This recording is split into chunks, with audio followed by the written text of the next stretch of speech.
ಮಾದಪಟ್ಟಣದ ಕ್ರಷರ್ನಲ್ಲಿ 7 ಮಂದಿ ಕಾರ್ಮಿಕರು ಸಾವು ಪ್ರಕರಣಕ್ಕೆ ಸಂಬಂಧಪಟ್ಟಂತೆ ತಾವರೆಕೆರೆ ಪೊಲೀಸರು ಈಗಾಗಲೇ ಪ್ರಕರಣವನ್ನು ದಾಖಲಿಸಿಕೊಂಡು ತನಿಖೆ ಮಾಡುವಂತಹ ಕೆಲಸವನ್ನ ಮಾಡುತ್ತಿದ್ದಾರೆ. ಮಾಲೀಕರಿಬ್ಬರು ಕೂಡ ಅಂದ್ರೆ ಕ್ರಷರ್ನ ಮಾಲೀಕರು ಇಬ್ಬರು ಕೂಡ ಕ್ವಾರಿಯ ಮಾಲೀಕರು 2 ಕ್ವಾರಿಯ ಮಾಲೀಕರು ಏನಿದ್ದಾರೆ ಇಬ್ಬರು ಕೂಡ ಎಸ್ಕೇಪ್ ಆಗಿದ್ದಾರೆ. ಅವರಿಗಾಗಿ ಹುಡುಕಾಟ ಮಾಡಲಾಗ್ತಿದೆ. ಮತ್ತೊಂದು ಕಡೆ ಗಣಿ ಮತ್ತು ಭೂ ವಿಜ್ಞಾನ ಇಲಾಖೆಯಿಂದ ಈಗಾಗಲೇ ಪರಿಶೀಲನೆ ಮಾಡಲಾಗಿ ಪ್ರಾಥಮಿಕ ವರದಿಯನ್ನು ಕೂಡ ತಯಾರು ಮಾಡುವಂತ ಕೆಲಸವನ್ನು ಮಾಡಲಾಗಿದೆ. ಆ ಒಂದು ವರದಿಯನ್ನ ಪೊಲೀಸರಿಗೆ ಮತ್ತೆ ಹಿರಿಯ ಅಧಿಕಾರಿಗಳು ಕೂಡ ಸಬ್ಮಿಟ್ ಮಾಡುವಂತ ಕೆಲಸವನ್ನ ಅಧಿಕಾರಿಗಳು ಮಾಡ್ತಿದ್ದಾರೆ. ಇದ್ರ ಬಗ್ಗೆ ನಾನು ನಿಮ್ಗೆ ಎಕ್ಸ್ಪ್ಲೇನ್ ಮಾಡ್ತಾ ಹೋಗ್ತೀನಿ. ಅದಕ್ಕೂ ಮುನ್ನ ನಮ್ಮ ನ್ಯೂಸ್18 ಕನ್ನಡದ ಯೂಟ್ಯೂಬ್ ಚಾನಲ್ ಅನ್ನ ನೀವು ಇನ್ನೂ ಸಬ್ಸ್ಕ್ರೈಬ್ ಮಾಡಿಲ್ಲ ಅಂದ್ರೆ ಸಬ್ಸ್ಕ್ರೈಬ್ ಮಾಡಿ, ಲೈಕ್ ಮಾಡಿ ಹಾಗೂ ಶೇರ್ ಮಾಡಿ. ಇದರ ಜೊತೆಗೆ ಸೋಷಿಯಲ್ ಮೀಡಿಯಾದ ಪೇಜ್ಗಳನ್ನ ಅಂದ್ರೆ ಇನ್ಸ್ಟಾಗ್ರಾಮ್, ಫೇಸ್ಬುಕ್ ಮತ್ತೆ ಎಕ್ಸ್ ಖಾತೆಗಳನ್ನು ಕೂಡ ನೀವು ಫಾಲೋ ಮಾಡಿ ಎಕ್ಸ್ಕ್ಲೂಸಿವ್ ಮತ್ತೆ ಇಂಟ್ರೆಸ್ಟಿಂಗ್ ಕಂಟೆಂಟ್ಗಳನ್ನ ನೋಡಬಹುದು. ಪ್ರಮುಖವಾಗಿ ನಿನ್ನೆ ನಡೆದಿದ್ದಂತ ಒಂದು ಘಟನೆಗೆ ಸಂಬಂಧಪಟ್ಟಂತೆ ಈಗಾಗಲೇ ಎಲ್ಲ ವಿಚಾರಗಳು ಕೂಡ ನಿಮ್ಗೆ ಗೊತ್ತಿದೆ. ಕ್ರಷರ್ ಮಾಲೀಕರ ವಿರುದ್ಧ ಈಗಾಗಲೇ ಪ್ರಕರಣವನ್ನ ಮಾಡಿಕೊಳ್ಳುವಂತ ಕೆಲಸವನ್ನ ತಾವರೆಕೆರೆ ಪೊಲೀಸರು ಮಾಡಿದ್ದಾರೆ. ಒಂದು ಕಡೆ ತನಿಖೆ ಮಾಡಲಾಗ್ತಿದೆ. 3 ಅರೆಸ್ಟ್ ಮಾಡಿ ಅವರನ್ನ ಜೈಲಿಗೂ ಕೂಡ ಬಿಡುವಂತ ಕೆಲಸವನ್ನು ಮಾಡಲಾಗಿದೆ. ಇಲ್ಲಿ ಘಟನಾ ಸ್ಥಳದಲ್ಲಿ ಎಕ್ಸಾಕ್ಟ್ಲಿ ಏನಾಗಿದೆ ಏನು ಅನ್ನೋದಕ್ಕೆ ಸಂಬಂಧಪಟ್ಟಂತೆ ಗಣಿ ಮತ್ತು ಭೂ ವಿಜ್ಞಾನ ಇಲಾಖೆಯ ಅಧಿಕಾರಿಗಳು ಘಟನಾ ಸ್ಥಳವನ್ನ ಪರಿಶೀಲನೆ ಮಾಡಿ ಅಲ್ಲಿ ಯಾರದ್ ನಿರ್ಲಕ್ಷ್ಯ ಇದೆ ಏನು ಅನ್ನೋದಕ್ಕೆ ಸಂಬಂಧಪಟ್ಟಂತೆ ಸಂಪೂರ್ಣವಾಗಿ ಪ್ರಾಥಮಿಕ ಹಂತದ ವರದಿಯನ್ನ ತಯಾರು ಮಾಡುವಂತ ಕೆಲಸವನ್ನು ಮಾಡಿದ್ದಾರೆ. ಆ ಒಂದು ವರದಿಯ ಆಧಾರದ ಮೇಲೆ ಈಗಾಗಲೇ ಆ ಇಬ್ಬರು ಕ್ವಾರಿ ಮಾಲೀಕರ ಮೇಲೆ ಕ್ರಮ ಕೈಗೊಳ್ಳೋದಕ್ಕೆ ಒಂದು ಲೈಸೆನ್ಸ್ ಅನ್ನ 10 ವರ್ಷಗಳ ಕಾಲ 10 ರಿಂದ 15 ವರ್ಷಗಳ ಕಾಲ ಲೈಸೆನ್ಸ್ ಅನ್ನ ಕ್ವಾರಿಗಾಗಿ ಏನ್ ಪಡೆದಿದ್ರಲ್ಲ ಆ ಒಂದು ಲೈಸೆನ್ಸ್ ಅನ್ನ ಸಸ್ಪೆಂಡ್ ಮಾಡೋದಕ್ಕೂ ಕೂಡ ಈಗಾಗಲೇ ಇಲಾಖೆ ಮುಂದಾಗಿದೆ. ಈಗಾಗಲೇ ಘಟನಾ ಸ್ಥಳದಲ್ಲಿ ಗಣಿ ಮತ್ತು ಭೂ ವಿಜ್ಞಾನ ಇಲಾಖೆಯ ಅಧಿಕಾರಿಗಳು ಹೋಗಿ ಪರಿಶೀಲನೆ ಮಾಡುವಂತ ಕೆಲಸವನ್ನು ಮಾಡಿದ್ದಾರೆ. ಆ ಒಂದು ಸಂದರ್ಭದಲ್ಲಿ ಯಾರ್ಯಾರು ಇದ್ರು, ರೂಲ್ಸ್ ಪ್ರಕಾರ ಏನೆಲ್ಲ ಮಾಡಬೇಕಾಗಿತ್ತು ಅವೆಲ್ಲವನ್ನು ಕೂಡ ಪರಿಶೀಲನೆ ಮಾಡಿದಂತ ಸಂದರ್ಭದಲ್ಲಿ ಆ ಒಂದು ವಿಚಾರವನ್ನ ಕ್ರೈಮ್ ಸೀನ್ ಅನ್ನ ಅಬ್ಸರ್ವ್ ಮಾಡಿದಂತ ಸಂದರ್ಭದಲ್ಲಿ, ಯಾಕಂದ್ರೆ ಅವರು ಸಾಕಷ್ಟು ಈ ರೀತಿಯಾದಂತಹ ಕ್ವಾರಿಗಳನ್ನಾಗಿರ್ಬೋದು ಈ ರೀತಿಯಾದ ಗಣಿಗಾರಿಕೆ ಸ್ಥಳಗಳನ್ನ ಪರಿಶೀಲನೆ ಮಾಡಿರ್ತಾರೆ. ಏನೆಲ್ಲ ರೂಲ್ಸ್ ಅಂಡ್ ರೆಗ್ಯುಲೇಷನ್ಗಳು ಅವರ ಇಲಾಖೆಯ ಅಡಿ ಏನೆಲ್ಲ ಕ್ರಮಗಳು ಬರುತ್ತವೆ ಅವುಗಳನ್ನ ಪಾಲನೆ ಮಾಡುವಂತ ಕೆಲಸವನ್ನ ಕ್ರಷರ್ ಮಾಲೀಕರು ಮಾಡಬೇಕಾಗುತ್ತೆ. ಆದ್ರೆ ಈ ಒಂದು ವಿಚಾರದಲ್ಲಿ ಸಾಕಷ್ಟು ನ್ಯೂನತೆಗಳು ಕೂಡ ಕಂಡು ಬಂದಿದೆ.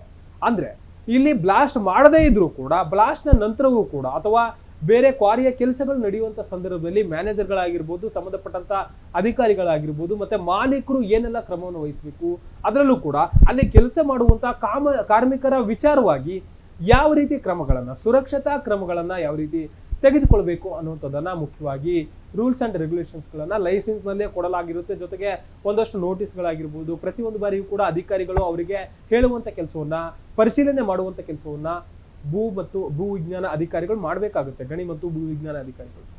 ಸೊ ಈ ಒಂದು ನಿಟ್ಟಿನಲ್ಲಿ ಈ ಒಂದು ಘಟನೆಗೆ ಸಂಬಂಧಪಟ್ಟಂತೆ ಕ್ವಾರಿಯನ್ನು ಕೂಡ ಈಗಾಗಲೇ ಪರಿಶೀಲನೆ ಮಾಡಲಾಗಿದೆ. ಘಟನಾ ಸ್ಥಳದಲ್ಲಿ ಪರಿಶೀಲನೆ ಮಾಡಿದಂತ ಸಂದರ್ಭದಲ್ಲಿ ಇವರಿಗೆ ಈ ರೀತಿಯಾದಂತಹ ಘಟನೆ ಸಂಭವಿಸುತ್ತೆ ಅನ್ನುವಂತಹ ಸಾಧ್ಯತೆ ಇದೆ ಅನ್ನುವಂತ ಒಂದು ನಾಲೆಜ್ ಇದ್ರೂ ಕೂಡ ನಿರ್ಲಕ್ಷ್ಯ ಮಾಡಿ ಕಾರ್ಮಿಕರನ್ನ ಕೆಲಸಕ್ಕೆ ಬಳಸ್ಕೊಂಡಿದ್ದಾರೆ ಅಂತೇಳಿ ಮೇಲ್ನೋಟಕ್ಕೆ ಗೊತ್ತಾಗಿದೆ. ಅದು ಪ್ರೂವ್ ಕೂಡ ಆಗಿದೆ. ಇದರ ಜೊತೆಗೆ ಗಾಯಾಳು ಕೂಡ ಒಂದು ಆರೋಪವನ್ನು ಮಾಡಿದ್ದಾನೆ. ಅಂದ್ರೆ ನಮಗೆ ಯಾವುದೇ ರೀತಿಯಾದಂತಹ ಸುರಕ್ಷಿತ ಮಾರ್ಗಗಳನ್ನ ಕೊಟ್ಟಿರಲಿಲ್ಲ, ಸುರಕ್ಷಿತ ಒಂದಷ್ಟು ಸೇಫ್ಟಿ ಮೆಜರ್ಸ್ ಅಂತ ಏನ್ ಕರೀತಾರೆ ಅವುಗಳನ್ನ ತೆಗೆದುಕೊಂಡಿರ್ಲಿಲ್ಲ, ಯಾವುದೇ ರೀತಿಯಾದಂತಹ ಸುರಕ್ಷತೆ ನೀಡದೆ ನಮಗೆ ಕೆಲಸಕ್ಕೆ ಬಳಸ್ಕೊಂಡಿದ್ರು, ಅಲ್ಲಿ ಈ ರೀತಿ ಆಗುತ್ತೆ ಅಂತ ಗೊತ್ತಿತ್ತು ಆದ್ರೂ ಕೂಡ ನಮಗೆ ಕೆಲಸಕ್ಕೆ ಹಚ್ಚಿದ್ರು ಅಂತೇಳಿ ಗಾಯಾಳು ಒಬ್ರು ಹೇಳಿಕೆಯನ್ನ ಪೊಲೀಸರಿಗೆ ನೀಡಿದ್ದಾರೆ. ಅದು ಒಂದು ಕಡೆ ಆದ್ರೆ ಗಣಿ ಮತ್ತು ಭೂ ವಿಜ್ಞಾನ ಅಧಿಕಾರಿಗಳ ಇಲಾಖೆಯ ಅಧಿಕಾರಿಯ ಒಂದು ಪರಿಶೀಲನೆ ನಾವು ವೇಳೆಯೂ ಕೂಡ ಇದೆಲ್ಲವೂ ಕೂಡ ಗೊತ್ತಾಗಿದೆ. ಮೇಲ್ನೋಟಕ್ಕೆ ನೇರವಾಗಿ ಇಲ್ಲಿ ದೊಡ್ಡ ಮಟ್ಟದ ನಿರ್ಲಕ್ಷ್ಯೆಯನ್ನ ಮಾಡಲಾಗಿದೆ ಅನ್ನುವಂಥದ್ದು ಗೊತ್ತಾಗಿದೆ. ಹೀಗಾಗಿ ಆ ಒಂದು ವರದಿಯನ್ನ ಸಿದ್ಧಪಡಿಸುವಂತ ಕೆಲಸವನ್ನ ಗಣಿ ಮತ್ತು ಭೂ ವಿಜ್ಞಾನ ಇಲಾಖೆಯ ಅಧಿಕಾರಿಗಳು ಮಾಡಿದ್ದಾರೆ. ಆ ಒಂದು ಪ್ರಾಥಮಿಕ ವರದಿಯನ್ನ ಪೊಲೀಸ್ ಹಿರಿಯ ಅಧಿಕಾರಿಗಳಿಗೆ ಮತ್ತೆ ಅವರ ಹಿರಿಯ ಅಧಿಕಾರಿಗಳಿಗೂ ಕೂಡ ಸಲ್ಲಿಕೆ ಮಾಡುವಂತ ಕೆಲಸವನ್ನ ಈಗಾಗಲೇ ಮಾಡಿದ್ದಾರೆ. ಸರ್ಕಾರಕ್ಕೂ ಕೂಡ ಈ ಒಂದು ವಿಚಾರವನ್ನ ಗಣಿ ಮತ್ತು ಭೂ ವಿಜ್ಞಾನ ಇಲಾಖೆಯ ಹಿರಿಯ ಅಧಿಕಾರಿಗಳು ಸರ್ಕಾರದ ಗಮನಕ್ಕೂ ಕೂಡ ತರುವಂತಹ ಕೆಲಸವನ್ನ ಮಾಡ್ತಿದ್ದಾರೆ. ಆ ಒಂದು ನಿಟ್ಟಿನಲ್ಲಿ ಸಸ್ಪೆಂಡ್ ಮಾಡೋದಕ್ಕೆ ಮುಂದಾಗಿದ್ದಾರೆ. ಮುಂದಿನ ಆದೇಶದವರೆಗೂ ಕೂಡ ಕ್ವಾರಿಗೆ ಸಂಬಂಧಪಟ್ಟಂತೆ ಯಾವುದೇ ರೀತಿಯಾದಂತಹ ಕೆಲಸವನ್ನ ಮಾಲೀಕರು ಮಾಡುವಂತಿಲ್ಲ.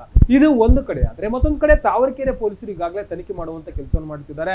ಉಳಿದವರಿಗೆ ಹುಡುಕಾಟ ಮಾಡುವಂತ ಕೆಲಸವನ್ನು ಮಾಡ್ತಿದ್ದಾರೆ. ಒಂದು ಕ್ವಾರಿಯ ಇಬ್ಬರು ಮಾಲೀಕರು ಕೂಡ ಈಗಾಗಲೇ ಎಸ್ಕೇಪ್ ಆಗಿದ್ದಾರೆ. ಅವರಿಗಾಗಿ ಹುಡುಕಾಟ ಮಾಡುವಂತ ಕೆಲಸವನ್ನು ಮಾಡಲಾಗ್ತದೆ.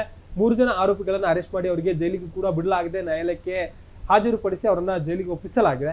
ಮತ್ತೊಂದು ಕಡೆ ಆ ಒಂದು ಘಟನಾ ಸ್ಥಳದಲ್ಲಿ ಈಗಾಗಲೇ ಪರಿಶೀಲನೆ ಮಾಡಲಾಗಿದೆ. ಪೊಲೀಸರು ಕೂಡ ತನಿಖೆ ಮಾಡಲಾಗ್ತಿದೆ. ಗಣಿ ಮತ್ತು ಭೂ ವಿಜ್ಞಾನ ಇಲಾಖೆಯ ಅಧಿಕಾರಿಗಳ ನಿರ್ಲಕ್ಷ್ಯ ಯಾವ ರೀತಿ ಇದೆ ಏನು ಅನ್ನೋದಕ್ಕೆ ಸಂಬಂಧಪಟ್ಟಂತೆಯೂ ಕೂಡ ಪೊಲೀಸ್ ಅಧಿಕಾರಿಗಳಿಂದ ತನಿಖೆ ಮಾಡುವಂತ ಕೆಲಸವನ್ನು ಮಾಡಲಾಗ್ತಿದೆ. ಮತ್ತೊಂದು ಕಡೆ 7 ಜನ ಮೃತದೇಹರಿದ್ದಾರೆ. ಆ ಒಂದು ಮೃತದೇಹಗಳನ್ನ ಅವರವರ ಕುಟುಂಬಸ್ಥರಿಗೆ ಹಸ್ತಾಂತರ ಮಾಡುವಂತ ಕೆಲಸವನ್ನ ಪೊಲೀಸರು ಈಗಾಗಲೇ ಮಾಡಿದ್ದಾರೆ. ಒಂದು ಯಾದಗಿರಿ ಮೂಲದ ಕುಟುಂಬಸ್ಥರಿಗೆ ಒಂದು ಯಾದಗಿರಿ ಮೂಲದ ಮೃತನೇನಿದ್ದಾನೆ ಆತನ ಬಾಡಿಯನ್ನ ಹ್ಯಾಂಡ್ ಓವರ್ ಮಾಡಲಾಗಿದೆ. ಮತ್ತೊಂದು ಕಡೆ ಮಧ್ಯಪ್ರದೇಶದ 6 ಬಾಡಿಗಳನ್ನ ಅವರವರ ಕುಟುಂಬಸ್ಥರಿಗೆ ಹ್ಯಾಂಡ್ ಓವರ್ ಮಾಡುವಂತ ಕೆಲಸವನ್ನ ಈಗಾಗಲೇ ಪೊಲೀಸರು ಮಾಡಿದ್ದಾರೆ. ಮತ್ತೊಂದು ಕಡೆ 5 ಜನ ಗಾಯಾಳುಗಳಿಗೆ RR ಆಸ್ಪತ್ರೆಯಲ್ಲಿ ಚಿಕಿತ್ಸೆ ಮುಂದುವರಿದೆ. ಈ ಒಂದು ಪ್ರಕರಣಕ್ಕೆ ಸಂಬಂಧಪಟ್ಟಂತೆ ಇನ್ನಷ್ಟು ವಿಚಾರಗಳು ಕೂಡ ಗೊತ್ತಾಗಬೇಕಾಗಿದೆ. ಎಲ್ಲವನ್ನು ಕೂಡ ನಿಮಗೆ ಎಕ್ಸ್ಪ್ಲೇನ್ ಮಾಡ್ತಾ ಹೋಗ್ತೀವಿ. ಎಲ್ಲವನ್ನು ಕೂಡ ನಮ್ಮ News18 ಕನ್ನಡದಲ್ಲಿ ನಿಮಗೆ ಅಪ್ಡೇಟ್ ನೀಡ್ತಾ ಹೋಗ್ತೀವಿ. ಹೆಚ್ಚಿನ ಕಂಟೆಂಟ್ಗಳಿಗಾಗಿ ನೋಡ್ತಾ ಇರಿ News18 Kannada. Camera person Kondaiah ಜೊತೆ ಮಾದೇಶ್, News18 ಕನ್ನಡ, ಬೆಂಗಳೂರು.